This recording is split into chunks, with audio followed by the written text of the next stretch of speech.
The trading card game industry in Japan is definitely something that's been flourishing and growing ever since we got out of the post-COVID era. Some would say that even with the COVID era and the big collector hype, that was already a big thing. But coming out of COVID, there was a lot of games that were super successful and really big new launches like One Piece that definitely turned the entire industry upside down. And we have a very important piece of data that dropped on Twitter the other day from a somewhat controversial figure in the card game industry, but even though he's controversial, he's a very important player in the industry, and that is of course Yugioh Tensho. So Yugioh Tensho is the owner of Card Kingdom. He also helped create Buddyfight and also created Gate Ruler, but he's gotten into quite a few kind of like PR disasters over the years. I think if you just kind of Google his name in Japanese, you'll probably find a bunch of things. I don't really want to spend time on that, but he posted up the yearly sales report of fiscal year 2023 for all TCGs in Japan, and he ranked the top 15 best-selling TCGs. And so of course this fiscal year report is from April 2023 to end of March 2024. So this does include this year's first few releases. And so there's a whole big document, and of course it is in Japanese. And while I could go through this whole thing and just kind of like read it out to you in Japanese, I did go through just Google Translate, plugging these in just to make sure that it's easier for you guys to digest it too. But we do have the top 10 in terms of sales, the top 15, sorry, in terms of sales here, and an exclamation for each and every single one of them. And so you do have to keep in mind that he also gives his own 2 cents. And so of course his perspective may be a little bit biased here and there. You have to keep in mind that Card Kingdom doesn't necessarily take every single TCG, and they also have a pretty good partnership with Bushiroad for the most part. I also of course bring in my own biases when talking about this too. I am a Cardfight Vanguard YouTuber. I am an official ambassador for Shadowverse EVOLVE. I like Pokémon TCG a lot. So obviously I'm bringing in some biases here too. And so we're gonna talk about that. But of course, I want to just like preface this that of course my opinions and thoughts about the industry are also coming from that perspective. So I want to talk about everything going from 15th to 1st and go through his explanatory comments, but also showing you what released for all of those games during those years. So in number 15 is ReBirth For You. So ReBirth For You is one of Bushiroad's card games that is kind of like Weiss, where it's like it sources stuff from other IPs. And what's important here is that the data that is used is he uses Oku. So this is the yearly sales amount. So Oku means 100 million. So ReBirth For You made 8.700 million, and 100 million yen in Japanese is about 650,000 USD. Back when the yen was stronger, this would be about $1 million USD. So if you want to really appropriate this to the USD in terms of how much more expensive sealed product is in English as well, you could technically just replace the Oku with million. So you can say like 8 million, 9 million, 10 million, 12 million, etc. So that might be easier just for discussion perspective. And then this percentage over here means the change from last year. So for example, ReBirth For You saw a 74% decrease in sales compared to 2022 fiscal year. So ReBirth For You only saw a sale of 8.7, let's say, million USD, right? Or 8 million USD. And so his explanatory remark about ReBirth For You, this is of course automatically translated. I could have just read it out to you, but let's just go with this. So he says there's less products on sale than before, so it makes sense that, you know, there was only a 74% increase compared to last year. But Blue Archive Volume 2, which of course is a very popular mobile game in Japan, sold like crazy, and it sold, like that set sold as much as Weiss's popular titles, and even after restock still continue to sell, so there's still high hopes for this game. So in terms of releases for ReBirth last year, so if we're counting the fiscal year from April, so fiscal year here, we see Blue Archive Volume 2 came out in June, right? So even though the fiscal year started in April, right, we have over here, this is the Eminence and Shadow trial deck, Eminence and Shadow booster pack in May. Then in June, they saw the release of Blue Archive Volume 2. These are for some reason out of order. Then they had a little festival set. Then they had Slime, which is another popular anime. They had their own Gochumon Usagi Desu ka, which is a pretty old anime that, I mean, not really old, but it's not really like I'd say, not super popular compared to like 10 years ago. Then they have wrestling sets, so the wrestling fans, I guess that's a card game for them. They've got Idol Master Cinderella Girls. They have the Konosuba spin-off anime, and that's basically it in terms of releases. I mean, in January they had another wrestling set, And then I think that's basically all they really had during that entire fiscal year. So in terms of releases, like he says, there wasn't really that much, and the big banger from all of the ones that did release was essentially just the Blue Archive Volume 2. So does make sense, but they do have some pretty strong releases going into this fiscal year that we can of course take a look at as well. So I think like Shangri-La Frontier I heard being talked about. Then there's also, they had what, Licorico, Bravern is another popular one, another Blue Archive one, another Idolmaster one, Gridman Universe, like quite a few like popular anime, so maybe this will go up next year. Now over in 14th is Aniplex's TCG, which is Build Divide, which doesn't actually have an English release, same as of course ReBirth For You. This one just barely made a little bit more than ReBirth For You with 900 million yen, but it did see an increase in sales, 151%, and of course ReBirth For You had a strong first year but then kind of fell down, and then I think they basically just really embrace collabs now. So his explanatory comment here was that this season the collaboration seems to have increased sales at once, so we have big titles such as Bocce the Rock, Monogatari series, Licorico, Saekano, and so because the publisher is Aniplex, they can of course collab with all of these popular shows. So in terms of Build Divide's releases here for that fiscal year, you see some of the original IP sets releasing, and then it kind of just like, we have another original set, we have SAO, another original set, then we have Kimetsu, another original set, and then here more, quite a lot of originals, but then we have Fate Zero at the end of 2023, and then another original, and then I mean this is actually not even, I guess this still counts towards this fiscal year, but that's where it cuts off. We have Full Metal Alchemist coming out a bit later though. But an important thing for Build Divide is it actually has a second version of its game called Build Divide Bright, which Gurren Lagann sadly doesn't count towards that fiscal year, but this is where Ikechi mentions, of course, Bocce the Rock, of course. I've seen these sleeves used on different card games.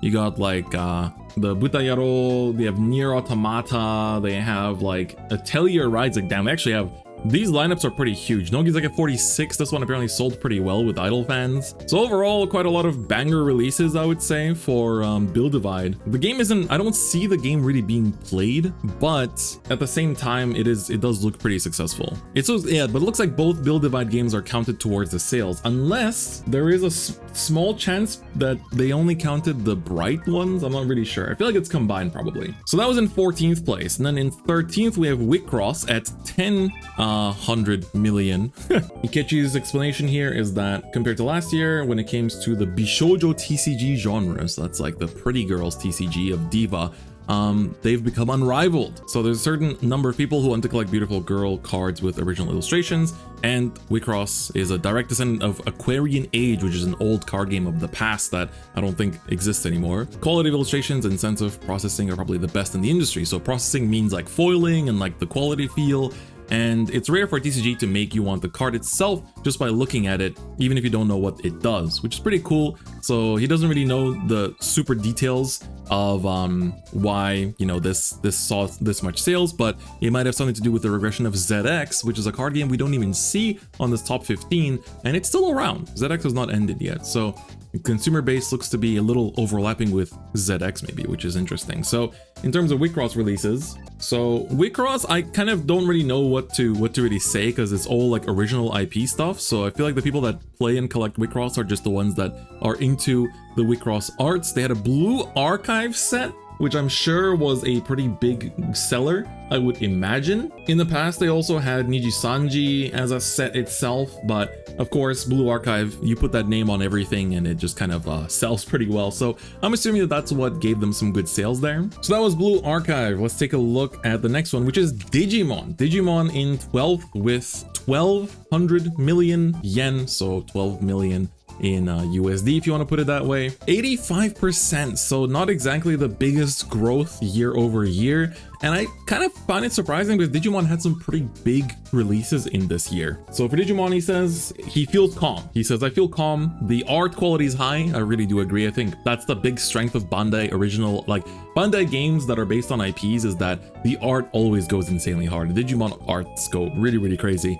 For the actual kind of context is, I myself also do play Digimon, but I took a whole year break. So almost the entirety of this fiscal year, Digimon lost me. I didn't play, I didn't buy, I didn't really look at anything for a whole year, starting from April of last year. So specifically when this fiscal year started to be counted. So he said, the art is really good and there's strong support from people of all generations. So he doesn't think that it's going to go significantly down from here. Seekers is aimed at adults. So that's like the new series. And this year, with Adventure being rebroadcast, there's a steady stream of video work. So of course, like a lot of Digimon series are available for streaming and you can watch them. But of course, it's not really aimed at kids these days as much as some of the other, other titles are. But he thinks it would be cool if more people could join TCGs thanks to Digimon. So in terms of Digimon releases this fiscal year, there was the Tamer's Goods set. I mean, these are like event and premium Bandai things. Let's take a look at an actual set release. So Digimon had to take a little break at the beginning of the fiscal year because they were preparing for the launch of Union Arena. So we had the 2 new starter decks release, and then they also had Blast Days, which was a really well-selling set. So I'm quite surprised that Digimon didn't perform better, because whenever this set is restocked, it sells out immediately.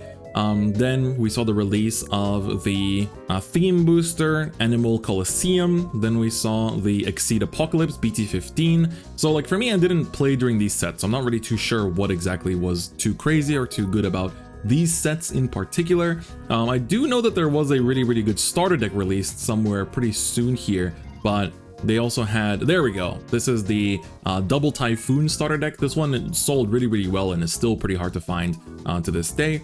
And then Beginning Observer is kind of where I came back to the game in December. So then they released the final, the EX06 set for this year. And then just at the end of the fiscal year was BT17, which was a really well-selling set. So this was a set that I myself even bought a case for, because it was just, I don't know, it's because Digimon's a cheap game to buy. Like the sealed product is pretty cheap, so a lot of people buy cartons, right? But the pack price is quite friendly compared to other games. It's 200-ish yen. Other card games usually are like 400-ish yen per pack. So I'm kind of surprised that Digimon didn't perform better this year than expected. I guess it might just be that the IP is kind of niche and that's sort of it. And now, dear viewers, this is the part where we have to kind of, I don't know, get it a little serious, I guess, is that Vanguard is in 11th. Now, luckily, the gap between 11th and 12th is more than double. So Digimon had 1,200 million yen, Vanguard made 2,900 million yen. But it is very close to Rush Duel. It's very close to Union Arena. The gap between 10th and 9th is barely anything. It's super small, but Vanguard did have some pretty bad releases throughout this fiscal year that I think really did cost this ranking position a little bit. So what does Dikechi say about Vanguard? He writes a lot. I mean, he likes Vanguard apparently. So the reboot should be considered a complete success, 152% compared to last year's impressive number. So of course, I think maybe rebuilding doesn't necessarily mean reboot. He might be, let me see what the Japanese says. Tatenaoshi. It's like Tatenaoshi is like repositioning. It's not really reboot. So like I guess the repositioning of the game with like the way that product is designed, because the fiscal year 2023 is where we started to see like generics in every single set, or almost every single set. So like the cyclers and all that kind of stuff. So he says the repositioning should be considered a success. 152% increase compared to last year is an impressive number. He says, by the way, don't you think the number of stores carrying Vanguard has decreased? It's true that Vanguard has a period of switching, so some stores decide to take this opportunity to stop carrying Vanguard and carry another new TCG. Over time, the number of stores carrying Vanguard decreased. It seems like things have come a long way, but on the contrary, stores that have always carried Vanguard are becoming more and more customer intensive. And this is very true, because a lot of the shops that I know that carry Vanguard and like are passionately carrying Vanguard, it is like their best selling game, right? Because these shops, they have a very good grip on their consumers, and as a result, they make a lot of money from Vanguard. So he says, at his shop, Card Kingdom in Akihabara, Vanguard's sales are actually higher than Yu-Gi-Oh! And they are a very strong shop for Yu-Gi-Oh! By the way. This is, I mean, they got famous through Yu-Gi-Oh! In the first place. This means that stores that have stopped carrying Vanguard may be thinking, when it's time for the next switch, let's start carrying it again from the beginning. So this beginning just happened actually with Divines, and we did see some stores pick up Divines, like from the very beginning, but then you have to also like buy up a lot of the old good cards too, so it's a little bit difficult. But Vanguard, it's like it's 11th. It didn't make it into the top 10, but I think if you look at the product list, you'll see why that is. And I appreciate Ketch talking about good things about Vanguard, but we started the fiscal year, oh sorry, Messiah was part of the last fiscal year. We started with set 10. I considered set 10 to be a pretty good set. It was overall pretty successful. It had like anime hype writing on it. We had, of course, the, you know, the mask decks and all that kind of stuff. Festival Booster, I think, would have sold so much more if shops actually pre-ordered enough. A lot of shops looked at Festival Booster 2022 and went, that was a horrible set. We're not making that mistake in like ordering dead product. Festival Booster 2023 ended up being amazing. And so as a result, you ended up having just like not enough stock of this set. And every time there would be stock, it would sell out immediately. So if shops stocked this set more, I think it would have made more sales as well. History Collection, let's face it, was a pretty big flop in Japan. DBT 11, to me, is honestly the biggest problem because switching to the nation system of packs should mean that every set should be selling well, and every set should be designed to sell well because everybody plays a nation, everybody wants to get something in every set, but this set did not sell. Shops had to sell boxes and still sell boxes of the set for like 3,000 yen, half the price of a box, right? Because there are popular decks in this, but it wasn't enough to carry it. They put some nostalgic faces in there, it wasn't enough to carry it. There wasn't really like a chase like generic in there or anything until now. It's like now the cards are good, but I think another issue that a lot of shops complain about when it comes to Vanguard is that they don't announce everything after the cutoff happens. So what I mean by this is, for example, the most recent set, Divine Set 2, they announced the Bang Dream cards in there after the cutoff date had already ended for pre-orders. If they had announced it before the cutoff date, a lot of these shops would have ordered a lot more cases, and as a result, Vanguard would have made a lot more money if they put out the information properly. The same thing happens in English. They announced the Sergawan promo box topper and like that really strong promo box topper pack after pre-orders closed. It's like you need to announce these things before pre-orders close if you want to see an increase in sales, because the shops will order more. They want to order more to have more stock of a set that will have a lot of good things in it. So I feel like Bushiroad shoots themselves in the foot with Vanguard a lot of the times, and that's what happens with a lot of these sets, right? So I think set 11, as much as I like the set, it was financially kind of a flop. Token Rambo Online did not sell well. These had a limited print run, but you can still buy them pretty easily. People were pretty worried about like, oh, there's only going to be like however many in the world that they said of each one, but so it didn't really sell that crazily well. DBT 11 I think sold okay, but again, it was just like, it was better than this set, but I'm not sure if it sold as well as set 10. So set 12 was okay. Set 13 sold really well though. This was a good set. Of course, it's the end of an anime season, so a lot of people were very hyped to pick it up. So this one sold pretty well too. And then we go into Lyrical Set 4. Lyrical sets are always like a bit of a hit or miss. If you put in some super big chase cards like they used to in G, those used to sell really well. Stride deck sets sell well just because they're good sealed product. Triple Drive Booster was out of stock everywhere. I think a lot of shops, again, they don't really stock the reprint sets as strongly, even though there's a lot of chase cards. Like I think Bushiroad is designing the sets well, but again, the big chase cards got announced last second, so a lot of shops that would have wanted to actually get more, they didn't really go for it. And so I think, again, with reprint sets, the Bushiroad really needs to put a lot of effort into them to make them good, I think. Then quick start decks, let's not talk about that too much. I mean, they're selling well because people need energy generators, but the banger set release that is selling really, really well is Divine Set 1. So this is still part of the same fiscal year. So I think that this definitely did buff Vanguard's numbers pretty well for this fiscal year, and that's why it's more than double over Digimon. So I think that overall, like, this was a really, really well done set. People bought like cases. I know people that bought like 3 to 4 cases as a person. One person, just to gamble for secret rares. They finally managed to figure out how to design sealed product in a way that you don't only pick up cards that you want, but you actually open stuff just to get collector items too. So Vanguard, I think overall did all right. These premium sets also came out during that fiscal year and they sold okay because they were like, the things in this product are really, really good. And of course, this is part of the next fiscal year. So Divine Set 2 is going to be reflected next year. So overall, it's like if I have to look at the fiscal year for Vanguard, it's like, okay, we have a relatively strong release here, strong release here, and strong release here. Done.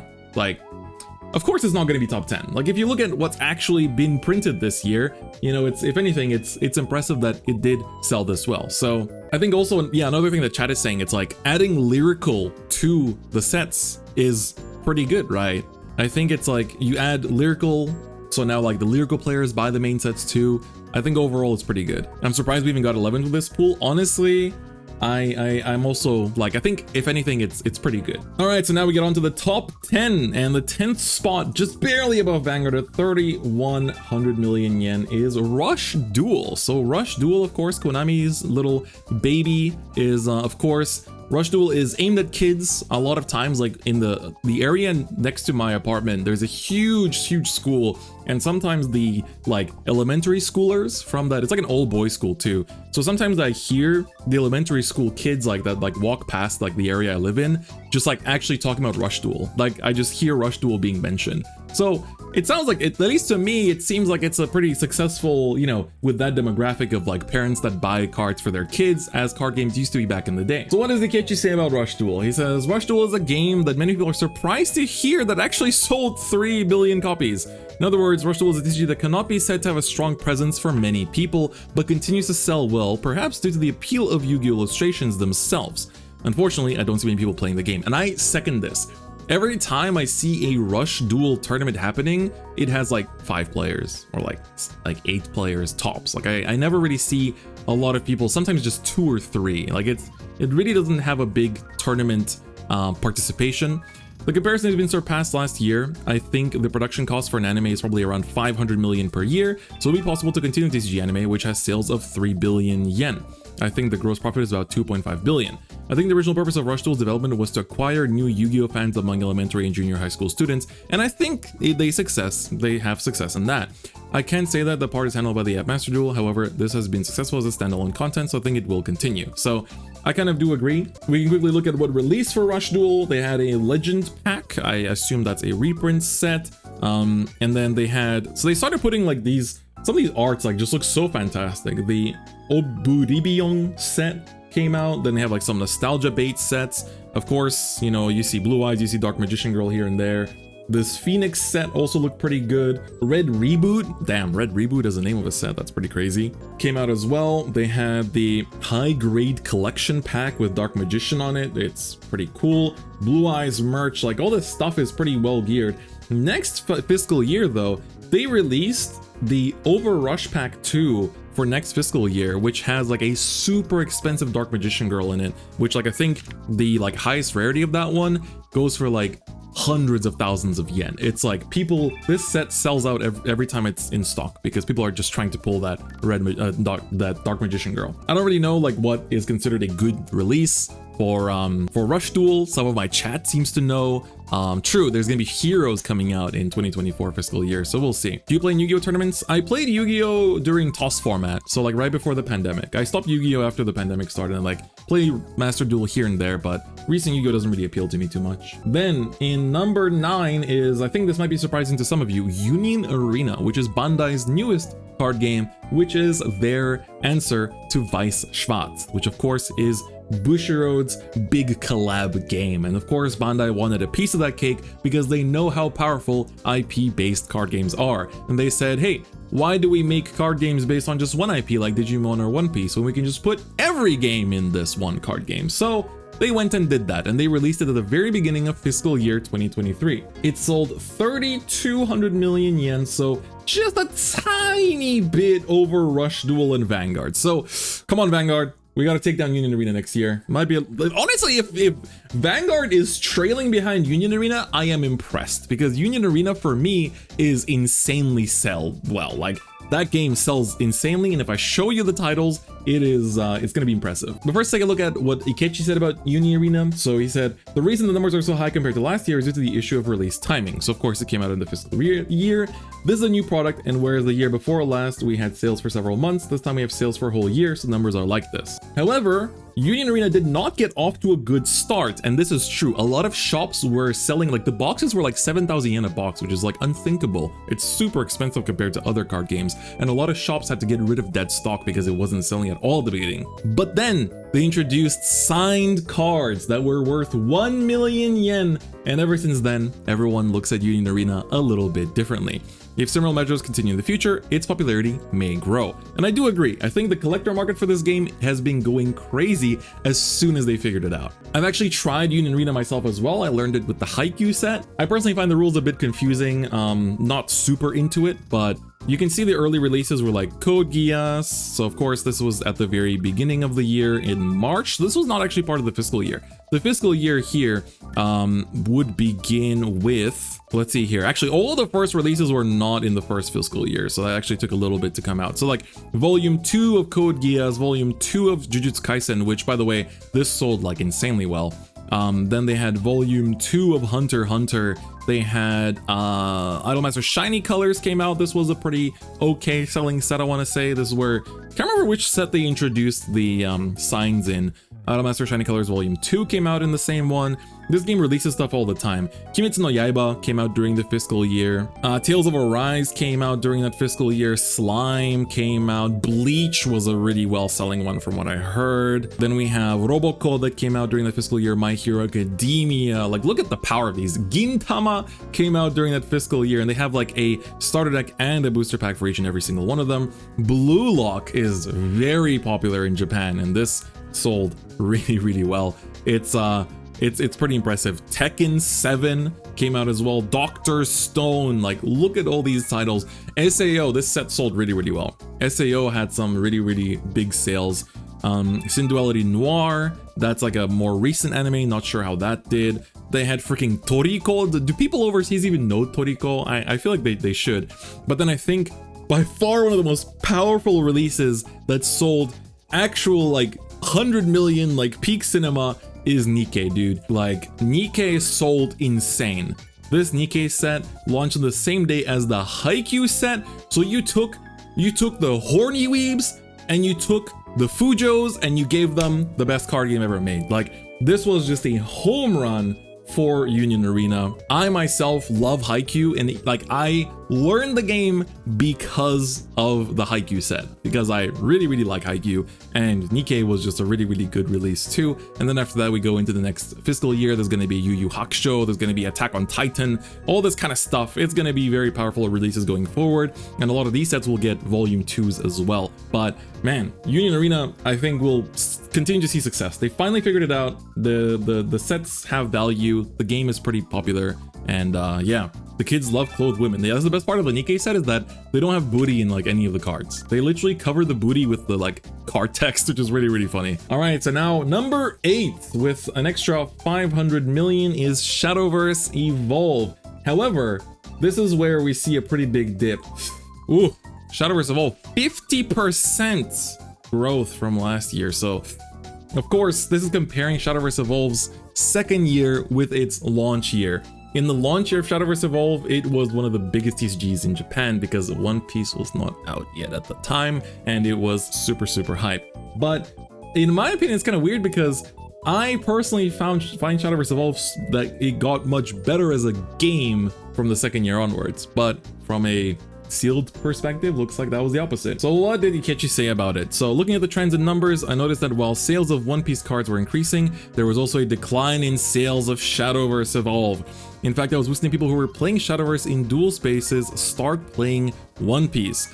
I don't know if it's just my preference for gameplay or if it's some kind of affinity by generations with the title, but One Piece may be a direct rival to Shadowverse. And that is also, you know, because they released at the same time. One Piece TCG and Shadowverse EVOLVE in Japan came out like a month apart from each other. And a lot of people were saying like, man, if Shadowverse EVOLVE came out just a little bit earlier, it might have had a better positioning, but it just kind of like, you know, Shadowverse EVOLVE just had a pretty unfortunate timing there. So although it has decreased, Shadowverse still sold around 4 billion, and the Uma Musume collaboration sold very well, and I think we can continue with confidence as a mid-tier TCG. So of course it's not, you know, he's not saying it's going to be like Pokemon or Yu-Gi-Oh, but it's somewhere good in that middle ground. And of course for me as well, like Shadowverse EVOLVE is one of my main games. It is, you know, my two main games are Vanguard and Shadowverse EVOLVE. So I think that, you know, I wanted to stay strong, but I do of course see that, you know, the first few releases of Shadowverse EVOLVE were really strong, and Umamusume in particular was a really strong collab set. So what came out in Shadowverse EVOLVE fiscal year? They released my favorite set of all time, Omen of 10. So of course this is came out in the very start of the fiscal year. I think this had good sales. Ultimate Colosseums, this one was interesting. This set is a really good set, but a lot of shops didn't order much of it because they felt that, one, there wasn't even a 2-month gap between these two, and two, they felt that there was a decrease in interest in Shadowverse EVOLVE because sales fell off after this set. So this set sold well because it was the anniversary set, but this set a lot of shops didn't order much of. So the singles on release were super expensive because there was very little stock. And so then it kind of fixed itself, right? If we look at the rest of the fiscal year, we have the Idolmaster set, sold well because Idolmaster. But here you see the other problem is that Shadowverse EVOLVE started to get really expensive with its boxes because it started to cost 7,000 yen per box. So then going into set 7, they were like, okay, we're gonna change how we package the product and make boxes cheaper. And after that, a lot of people started buying cases. So we saw set 7 was a pretty big success, I think, for Shadowverse EVOLVE. Set 8, I wanna say, was decently well. Set 9 was decent too. And then that's basically where the fiscal year ends, right? We have the new fiscal year with Gods of the Arcana. This set is selling quite well. It's basically out of stock everywhere that you can find it. And we'll see how the Vanguard collab set does as well, because of course they're also getting the Vanguard players to buy this set. So we're gonna go see and how it does. So yeah, Shadowverse EVOLVE, I think if I have to rank the releases, it's like very strong release. Could have been better, but unfortunately a lot of shops lost a bit of confidence in Japan. Good set, pretty good sales, mid-tier sales, and then that's basically it. Shadowverse EVOLVE doesn't have that many releases in a year, so that also, you know, despite the fact that it doesn't release that much, like you look at Union Arena releases so much, and that's why it has such big numbers. Whereas Shadowverse EVOLVE has one release every 2 or 3 months, and that's it, right? So it's kind of like the Fire Emblem Cypher of old. All right, then we move on to number 7, Battle Spirits, just 100 million more than, of course, our lovely Shadowverse EVOLVE. So just a tiny bit, but I honestly am very surprised by this because a lot of shops that I know dropped Battle Spirits. A lot of shops stopped carrying Battle Spirits, and of course other shops I know also stopped carrying Vanguard and stuff like that. But Battle Spirits, surprisingly, is pretty resilient and is still hanging out. And it, you know, it's like both Battle Spirits and Vanguard have the same amount of history. Battle Spirits hasn't rebooted as far as I know, but they're about the same age. They're both original IP games, but you know, Vanguard kind of succeeds through the original IP, whereas I think Bandai has found more success with Battle Spirits lately with collab sets. So, you know, we see 91%, like in terms of growth, Vanguard has had way more growth. So Ikechi says, this is another solid TCG. The collabs are attractive, the illustrations have a lot of spirits, and they're popular with collectors. Has a lot of fans. Is like, this is just my theory, but I think the fact that the game is interesting is also big support for sales. Annual sales of 3.8 billion were reduced to 1 billion. This is a scale that can be continued. You can rest assured that Battle Spi fans are safe. So Battle Spirits should be good. I mean, 7th place is definitely pretty good. So what did Battle Spirits sell? Their product website is really bad. So they released this set, their 40th set in April. Then they saw the release of another anime set, which I can't really judge this. I don't know what to tell you. Then they had this, I think this was like a really good starter deck for like getting into the game. They had, I think this is a reprint set as well. So this came out in the summer. Then this is like is this a new anime set? I'm not too sure. Draft pack. All right. It's like start of a new era, new anime. Damn. Okay. That's interesting. So Battle Spirits, despite being an anime card game, doesn't actually have an anime. That's very interesting. All right, and then they had the Godzilla, right? The Godzilla collab booster. I'm not sure if this sold well or not, but I mean, people do love Godzilla. We had another one of these. I mean, it looks like an anime set. It's like original IP set, but I mean, it doesn't have an anime anymore. Oh, and then they had a second Gundam set. So this was like the end of Witch from Mercury. It also had like Unicorn and 00. So it's like, honestly, oh yeah, right. And of course, you know, Strike Freedom came out during that time as well. So yeah, they have a lot of Gundam stuff. Of course, the power of collabs is pretty strong here. They had another Gundam collab booster here as well for Seed Freedom. So they're definitely going ham on the Gundam stuff. And they had the Kamen Rider collab set, right? So of course, like, it's just all powerful collabs. So makes sense that collabs would do pretty well. I'm not honestly too surprised. And looks like that's where the fiscal year kind of cuts off. The last release was the Gundam as well as the Kamen Rider collab sets. So the next leap is in numbers. We see MTG at 6, which is actually pretty surprising. So I actually saw a little bit of a decrease, 94%, but you know, MTG is a game with crazy history. So he said, based on this ranking, this line will be less than 5 billion, a sharp drop from TCG which sold over 10 billion. Last year's score was 94%, which is within the margin of error. It can be said that its popularity is stable. However, MTG is highly specialized and cannot be carried at any store, so it looks a little plain in places where there is no central store. However, you know, the Commander is really popular, so it's been exciting as a multiplayer party game. So he explains what Commander is as well, and overall, it's like Commander is basically carrying MTG. So MTG's releases are very easy to look at in 2023. Of course, this also includes some of the early ones. Did the Fallout one come out during fiscal year, or was that like before? Why don't they say? Yeah, this was still during the fiscal year. I think the Fallout one saw some release. Oh, saw some hype in Japan as well. But the thing with Magic in Japan is that a lot of shops don't carry Magic, but there's specialty stores for Magic because of a very powerful chain called Hareruya. So Hareruya is very, very powerful when it comes to Magic, and their whole business model was crazy from the beginning. Like, they hired a bunch of pro players to work at their stores. So a lot of Magic players, they would go like buy cards, and it's like super famous players selling me the cards. Like, oh my god, this is a dream come true kind of thing, right? Overall, you know, the secret layers, I guess, also, it's like Magic just, I mean, look at this. You have 12 months in a year and there's 12 releases, right? It's like Magic just pumped out new stuff non-stop. So of course it's going to do pretty well in terms of raw numbers. Then we see a pretty big jump. So Magic, 5,300, so 5.3 billion yen. Weiss, look at this, almost triple that of Magic.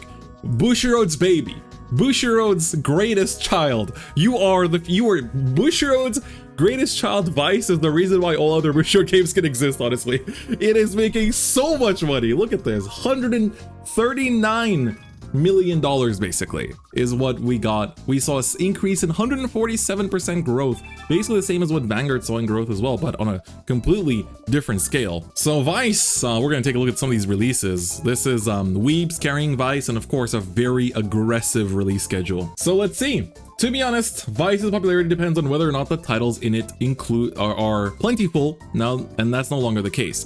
Disney 100 was the set that released at the beginning of the fiscal year.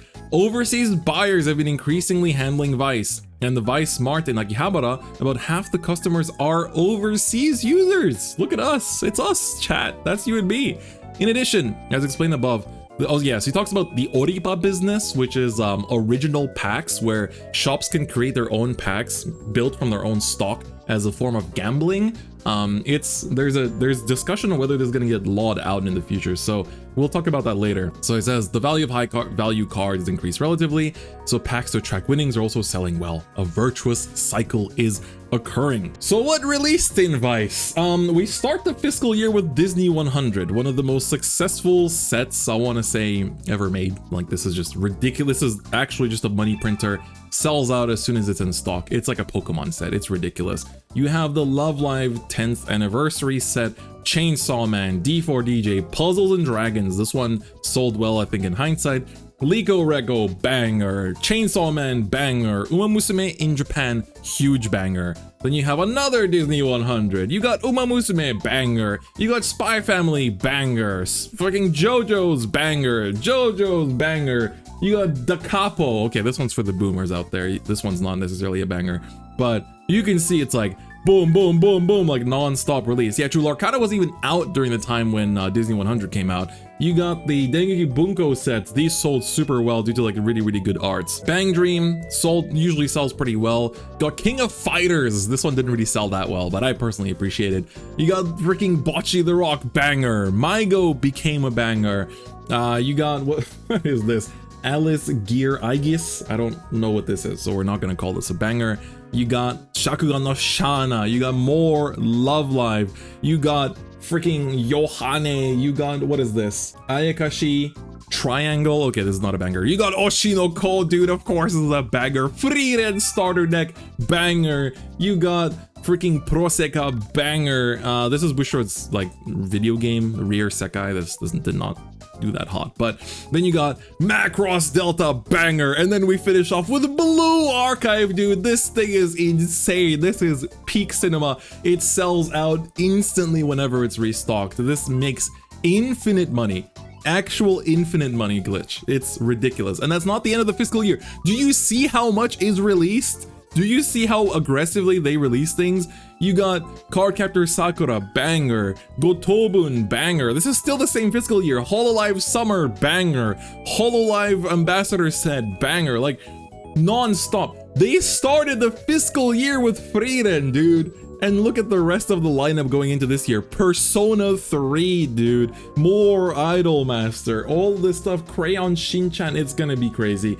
Weiss is just infinite money glitch. It's unbelievable at this point how much money Weiss can make. And there's a reason why it tripled the sales of MTG. Like, it's as long as they keep picking good titles, it's gonna make money. But then of course we bow down to the new king on the block, dude. It's the new king on the block is so powerful that even I had to be humbled.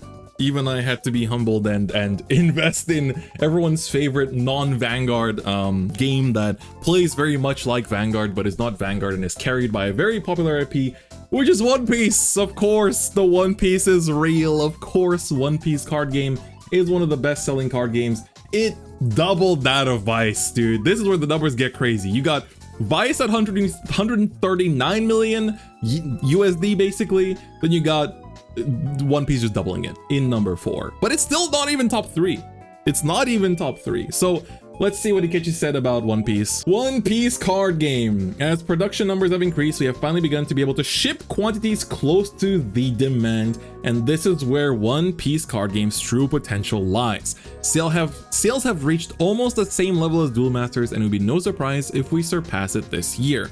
As the high price cards of Pokémon and Yu-Gi-Oh have calmed down, the original card packs are also finding a way out with One Piece cards and Weiss. In that sense, demand is increasing. If the gameplay can be expanded reasonably and the game continues to offer interesting game systems, I think it will become even more popular as a game. So of course, this is just talking about sales. This isn't talking about like flagships, promo cards, all the crazy prize cards that we talk about. Dude, 300% growth compared to last year. This game is as old as Shadowverse EVOLVE and it saw a steep increase. But why is that? Well, let's take a look at what released in that fiscal year. So we've got ourselves the Family Deck set, which of course was, I'm not sure if this doesn't give me the impression it sold well. One Piece set 4. So this set, I'm not too sure, like, One Piece during this time was just selling because it's One Piece, right? So every time something came out, buy, out of stock, restock, buy. Now you can usually find, like at one point, you'd be able to buy One Piece set 4 pretty easily. So I didn't have the impression that this was like an infinitely, like a set that everybody wanted.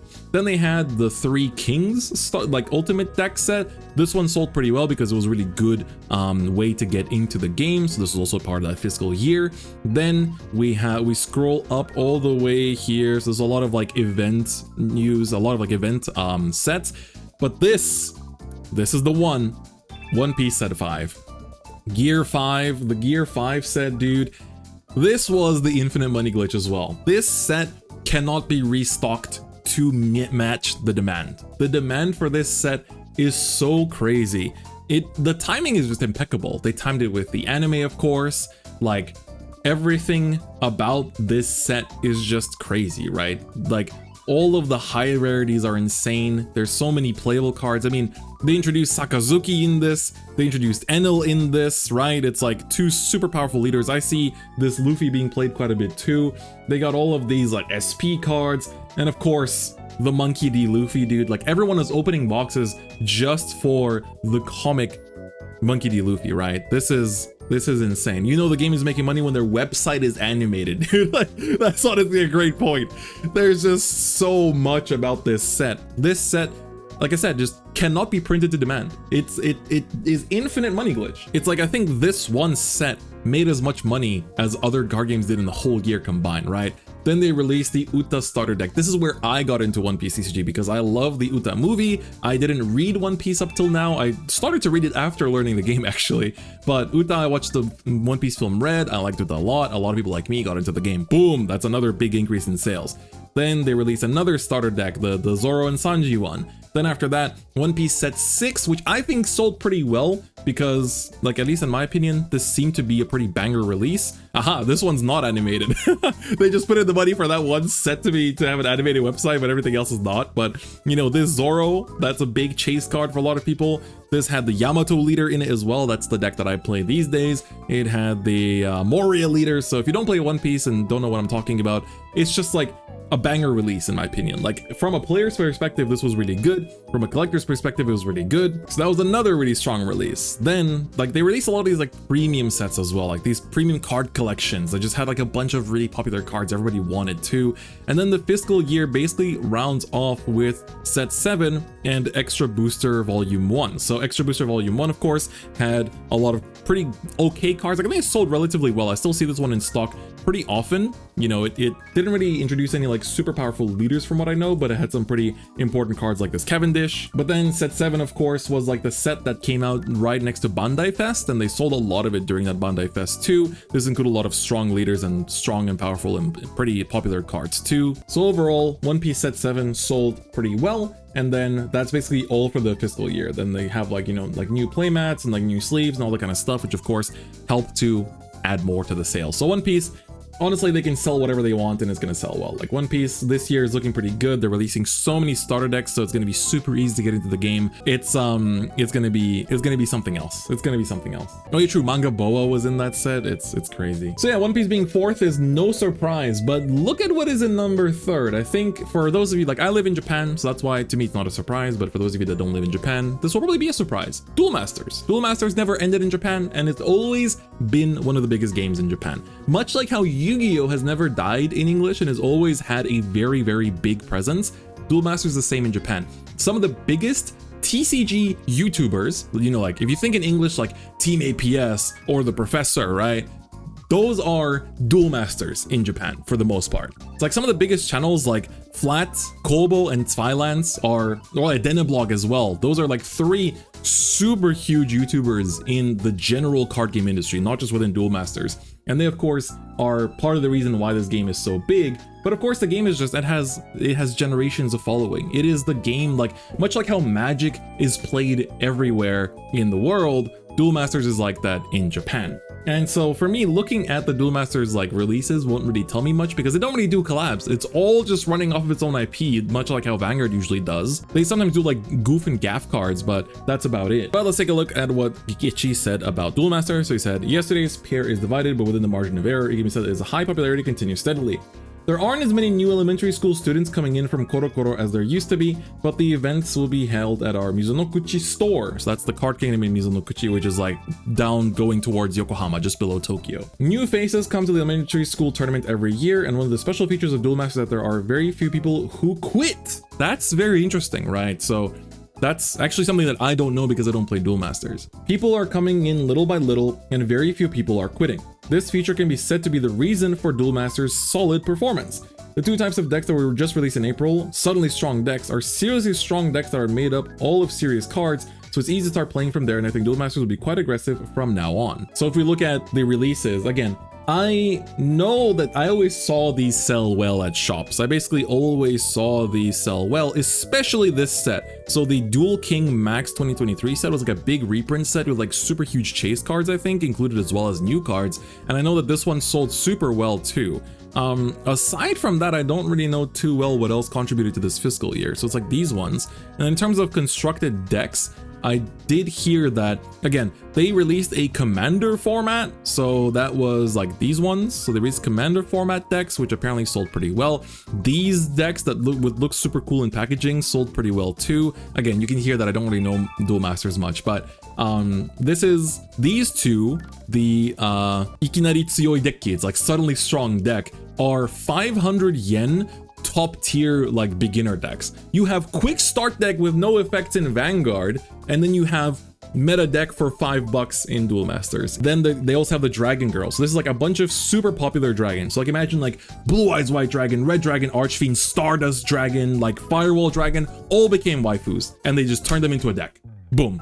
$100 million, like peak cinema, done. Easy. So Duel Masters just has a grip. They just have a grip and they will not let go. It's just too successful to die. It's too successful to go down, but it might go down next year. Because if you look at the numbers, right, we have 265 Oku for One Piece, 289 Oku for Duel Masters. It's pretty close. One Piece might take that number 3 spot next year, and that's pretty exciting. And then number 2, still holding out, 103% growth, not the craziest, is Yu-Gi-Oh! The actual Yu-Gi-Oh! OCG official card game. So 471 Oku. So the numbers are getting pretty crazy out here. So in USD, this would be like 400 million, basically. So what did he say about Yu-Gi-Oh? It seems that the effects of the Tokyo Dome event were limited, but I think the manufacturer should be praised just because they were able to successfully hold a large-scale event without any accidents. So they held a huge Tokyo Dome event actually during Vanguard's Worlds, which was a little bit sad that the timing clashed. But you know, basically that kind of helped to promote Yu-Gi-Oh! As an IP. In order to surpass last year's comparison this year, we need something more. That said, the product planning has been successful to fully emphasize emo-ness, and I don't think it will change much. So emo means like kind of like emotional, or like kind of like something that gets a reaction out of you, that kind of like strong feeling. But Yu-Gi-Oh! Overall is just doing well, right? The Master Duel effect he doesn't really talk about, but I think that overall nostalgia and Master Duel are very strong tools that help Yu-Gi-Oh! Stay alive. In terms of releases this fiscal year, we started with Duelist Nexus, which I don't know which meta decks came out of these sets, I'm afraid. I kept up very briefly. I looked at the Salamangreat set and I liked it. Not sure if it was too crazy. Okay, Duelist Nexus apparently was good. Then we had the Animation Chronicles set come out. We had the Red Dragon Archfiend structure decks, Age of Overlord. This was the Guren Lagann set. Right. This was like the Guren Lagann, the Centurion archetype. Right. I remember this. Valmonica. So they're definitely, you can see that the art style change has kind of been happening in Yu-Gi-Oh! A little bit. It's the Age of Overlord. My chat is saying this was a pretty powerful set. What did this include? Wixoss. Oh, right. Okay, there we go. That explains it. We have Diabell Star. Diabell Star was in this set. So that does make sense. That definitely does make sense. SP Little Knight. Okay, there's quite a bit of some pretty good stuff there. So that was a pretty powerful set, I suppose. Then let's see what else we got in here. They got freaking little pot collection for you. You can buy your pots for $170, which is pretty cool. Phantom Nightmare, I'm not sure how successful this set was. I remember hearing like mixed reviews about it, but it had her in it. So this was like big return for fire decks and like Salamangreat and stuff. They sold artworks for $800 each if you want to buy an art. That's pretty cool. And then we had Legacy of Destruction come out, and I think like Quarter Century Chronicle, both Side Pride and Side Unity sold pretty well. Especially Side Unity I think sold pretty well. So that was also a pretty good push for this fiscal year. So Yu-Gi-Oh! Overall, I mean, look at this, right? It's not exactly double of Duel Masters, but it's still holding it over Duel Masters. But man, nothing matches the one and only king, the Pokemon trading card game at elite 100 million yen, dude.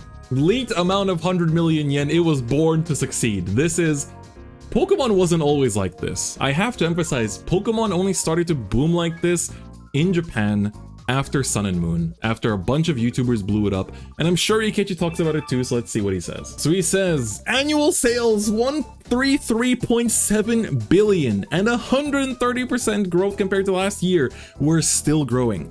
This title alone accounts for approximately 47% of the TCG industry's total sales, making it the mainstay of the industry. It's hard to believe when you look back on it now, but a dozen years ago, Pokemon's annual sales were around 3 billion yen, making it a mid-sized TCG. Pokemon used to make as much as Vanguard does now. Imagine that. Imagine that. Why has it grown so much? Various causes have been researched, but I think one of the fundamental causes is that a lot of talented staff working for the company that gained experience in other TCG departments and changed jobs and transferred to Pokemon. So it sounds like the Pokemon company took a lot of the greatest minds of different TCGs and just like took them out of their companies, put them into the Pokemon company, and boom, let's make a banger together, right? So he said that some of his own business contact were holding Pokemon business cards all of a sudden. So he says these people entered the company with the conviction that today's Pokemon is just unlit firewood and it can become a big flame. So they promoted various projects. And, you know, he says Pokemon was the first card game to effectively use YouTubers and convenience store sales. And I think for me, the biggest reason why the Pokemon TCG got its big boom in the first place was that basically the equivalent of PewDiePie in Japan, Hajime Shacho, was the first one to promote their 500 yen starter decks. And that caused everyone to get into Pokemon. Like suddenly the Pokemon hype began in Sun and Moon and it never stopped, and it still hasn't stopped. Like, at least now you can buy sealed product. Back then you couldn't even buy product, and I mean, you can only start buying sealed product now as of like the last 2 years basically. So he says Pokemon card games rapid growth has been partly due to jumping on the bandwagon, but it's not a coincidence. And you think it clearly depends on the excellence of people who set it up. A business can be made big or small depending on its human resources, and as a manufacturer myself, I've failed in the area of people, so I feel strongly about this point. Pokemon is an example of huge success made possible by people. So then he kind of talks about himself, and he writes like a whole big article about like how, you know, like he failed with Gate Ruler and all that kind of stuff. But I think also we should still take a look. I mean, Pokemon being successful is just something we take for granted, but we should still take a look at why it did so well, right? We start off the fiscal year with the best-selling, arguably one of the best-selling sets of the year, Clayburst. Why was Clayburst selling so well? Do I really have to explain it? Will it even show us? Will it even show on the page? I hope so. I sure do hope it does. It's only showing me Pokemon, but if I scroll down to the supporters, it show you Iono. There you go. This was Infinite Money Glitch at the beginning of last year. Everybody wanted to buy boxes of this set for that Iono, and of course, a lot of these other alt arts were super expensive. For players, this set was amazing. You had so many super meta cards like Iono herself, the Rod, you had Big Charm, you had, of course, there was like Qianpao was in this set too. Yeah, Qianpao, you had the Mimikyu. Like there was just so much stuff in this set that was actually so important. So Snow Hazard and Clayburst were just doing Infinite Money Glitch all over the place. Also, we had new printings of V-Star Universe, which is also like Infinite Money Glitch dot set. 151 sold infinite amounts. The Kokuen no Shihaisha, so the ruler of the Black Flame, this one sold really well too. It was a Charizard set, another really good one. Raging Usafu, so it's like Raging Surf, was not exactly the craziest selling one, I think, but still did decently well. But then Mirai no Isen and Kodai no Hoko were what was it? Future Flash and the Call of the Past. What was this again? But anyway, the future and the ancient sets sold incredibly well. Everybody, Ancient Roar, yeah. So this was incredibly well selling sets too. And then they capped it off with Shiny Treasure EX for the year, but this one I wouldn't say was actually a very good reprint set, especially not compared to V-Star Universe. But then of course this year probably we're gonna get a banger one. But then they released 2 more core sets that sold incredibly well and still sell super well, and this was a mark of a big change in Pokemon, because these were the first 2 sets together with these 2 that you could always buy. Until now, you can only buy Pokemon sets if you were a player at tournaments, and you would be allowed to buy 1 or 2 boxes per release maximum. You had the right to purchase. You had the privilege to purchase. But after getting into 2024, you can still find boxes of these 3 sets in particular, and also these 2, honestly, virtually every single card shop. Like, they're even selling them at discounts because the boxes aren't moving, and there's still like super staples that are pretty pricey in these sets too. It's just that the collectors don't really care about them anymore. There's no point to resell boxes if they're available everywhere. So a lot of the resellers, they moved out of Pokemon. But now a lot of the players are really happy with Pokemon, because now all the people who are like, man, I can't buy Pokemon packs. My children can't even buy Pokemon packs. We can't play Pokemon. We can just buy cards, but we want to experience the fun of opening packs. now they're going into Pokemon like crazy. So, and it's looking like a pretty good year for Pokemon too. You know, the fiscal year is going to start off with the Ogerpon set, and I myself play Pokemon as well on the side, and I think it's going to be pretty good. They're also pretty good on the deck department. They're releasing some of the 2 best decks in the beginning of the fiscal year too as sealed product. They have the Battle Academy set for learning the game. These 2 were amazing sets for getting into the game too, with amazing reprints. They did 500 yen starter decks. Like overall, they just knock it out of the park. Like Pokemon does it like no other in Japan, and it's been really successful in the West too, and there's a reason why it is the #1 TCG in the world. And with that very long discussion, there you have it, the top 15 TCGs. I really wanted to take a look at this, and I hope that every year we continue to have it, because I think it's a very, very important resource for us to see what the TCG industry looks like right now, right? It's very different from the past, right?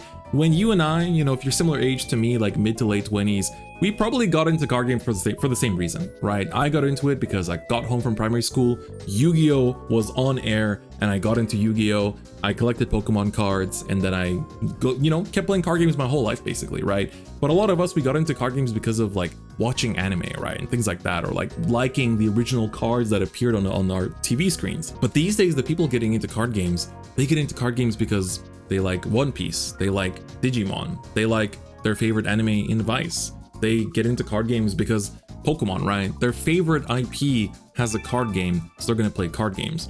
You know, there's a big discussion right now in Japan, and I want to make a video about this in the future too, that the card game industry has completely changed. The people that play card games are not the same people that were playing card games 5 years ago. Because now it's like, it's your college best friend. It's your coworker at work that really likes One Piece. It's that like cute barista you met at the cafe, right? My friend Leora dragged me to a maid cafe a couple weeks ago, or last week rather, and one of the maids came up to us and she was like, how do you guys know each other? We're like, oh, we know each other through games. And she's like, oh, what games? And we're like, oh, like card games. She's like, oh, what card games do you play? I love One Piece TCG. I have a bunch of decks for One Piece card game. And that's what I mean. The cute maid at the maid cafe, she's playing One Piece TCG, right? It's a different world. The world has changed. The TCG industry post-COVID, it's no longer a smelly room of weebs with their ass cracks out. It is now just everyone. It's your mom, it's your dad, it's your little brother, it could be your grandpa, it could be the postman, it can be everyone, right? TCGs are for everyone right now, and it's a very different time, at least in Japan. But anyway, with that, that's gonna be it for this video. If you liked it, make sure to give it a like. If you haven't already, please do subscribe. Even if you're not into Vanguard, I do these kind of TCG discussions on the channel pretty often. And if you get to know Vanguard and Shadowverse EVOLVE, thanks to watching this video, then definitely stick around for more. You can also become a YouTube channel member and support me directly. I make exclusive content for channel members with pretty well edited first-person perspective fights for Vanguard, where you can learn how to pilot some of the popular decks. And it also helps to fund some passion projects I host, like I hosted an invitational back at the beginning of this year, and that was basically funded entirely through YouTube channel memberships. So make sure to drop that support if you would like to do that. But otherwise, that's gonna be it for me today. Thank you so much for watching. I'll see you guys next time. Bye bye.